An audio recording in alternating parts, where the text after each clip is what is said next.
யோபு 1ஆம் அதிகாரம் 6-8 வாசிப்போம். சாத்தானை நோக்கி, என் தாசனாகி யோபின் மேல் கவனம் வைத்தாயோ? உத்தமனும் சன்மார்க்கனும் தேவனுக்கு பயந்து பொல்லாப்புக்கு விலகிறவனுமாகிய அவனை போல் பூமியில் ஒருவனும் இல்லை.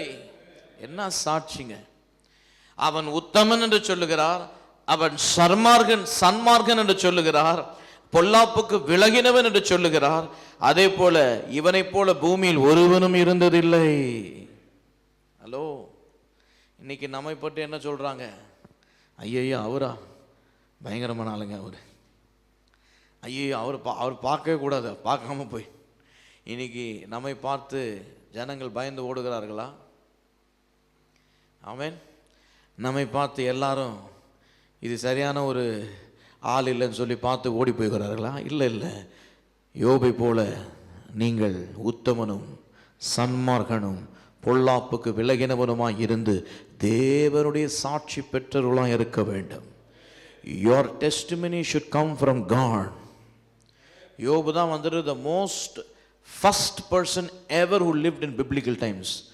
பைபிள் வந்துட்டு ஆதி ஆகமத்தில் தான் தொடங்குது. ஆனால் ஆக்சுவலாக குரோனாலாஜிக்கல் பைபிளை நீங்கள் வாசிச்சிங்கன்னா ஜோபுல தான் தொடங்குது பைபிள். ஆமென்.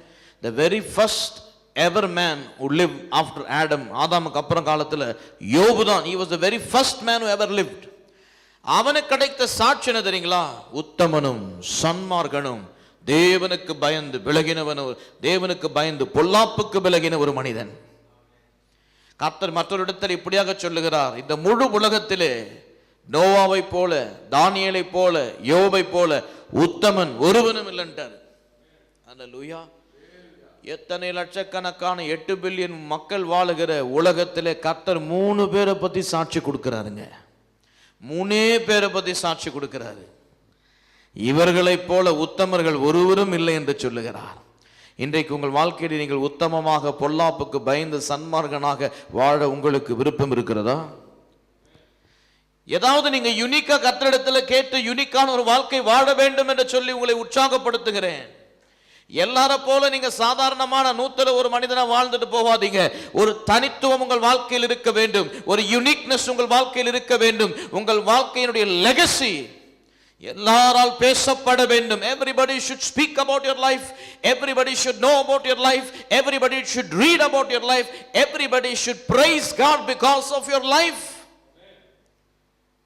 இருந்தாருங்க அந்த தெருவில், பார்த்துருக்கேன் அவரை. இப்போ இல்லைங்க, அதெல்லாம் வாழ்க்கையே இல்லைங்க. கிறிஸ்துவை அறிந்து கொள்ளாதான் அப்படி வாழலாம். கிறிஸ்துவை அறிந்துக்கிட்டு இருந்தாருங்க, இங்கே தான் இந்த ஆஃபீஸில் தான் வேலை பண்ணார், நல்லவர். அப்படி இல்லைங்க. உங்களுடைய வாழ்க்கை சரித்திரமாய் மாறணும். உங்களுடைய வாழ்க்கை புஸ்தகமாக மாறணும். உங்களுடைய வாழ்க்கை தேவனுக்கு சாட்சி உங்களுக்கு அவரே உங்களுக்கு கொடுக்கணும். உங்களுடைய வாழ்க்கை ஒரு லெகசியாக மாறணும். உங்களை பற்றி எல்லாரும் தெரிஞ்சுக்கணும். ஏன்னா நீங்களும் நானும் கிறிஸ்துவுக்குள் யூனிக்காக இருக்கிறோம். கர்த்தர் அதனால தான் சொல்கிறாரு, இந்த உலகத்தில் நான் தேடி கொண்டிருக்கிறேன், யாராவது இருக்கிறார்களா நான் அனுப்புவதற்கு, நான் செயல்படுவதற்கு, நான் பயன்படுத்துவதற்கு, நான் சித்தத்தை இவர்களை நிறைவேற்று. இப்படி சொன்ன உடனே உங்களை எல்லாரையும் மிஷினரி ஆண்டவர் அழைக்கலைங்க, அதையும் சொல்லிடுறேன். இல்லை உங்களுக்கு ஊழியம் தான் வச்சிருக்காருன்னா உங்களை ஊழியத்தில் அழைப்பார். அல்லேலூயா. இல்லை உங்களை ஊழியத்தான் வச்சிருக்காருன்னா கரெக்டாக ஸ்ட்ரெயிட்டாக அழைப்பார் உங்களை. ஆனால் அதுக்கு டைம் கொடுங்க, அவரே அழைப்பார். நீங்களே குறிச்சு வந்துடாதீங்க.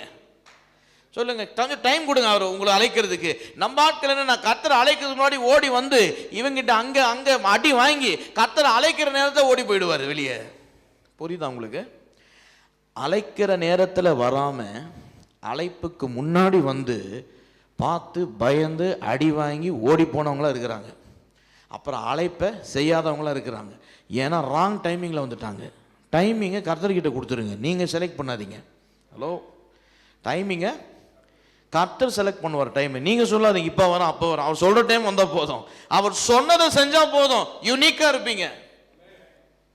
ஒரு யோசுவாவை போல, ஒரு சாலமோனை போல, ஒரு எசேக்கியாவை போல, ஒரு மோசேவை போல, ஒரு யோபு போல, ஒரு யோசேப்பை போல யூனிக்காக இருப்பீங்க. உங்களை பார்த்து என்னுடைய விருப்பம் என்னவென்றால், உங்களை பார்த்து சொல்லுகிறவர்கள், இதற்கு முன்னும் இப்படி ஒருத்தர் வாழலைங்க, இதற்கு பின்னும் இப்படி ஒருத்தர் வாழலைங்க. அப்படிப்பட்ட ஒரு வாழ்க்கையை நீங்கள் வாழணுங்க.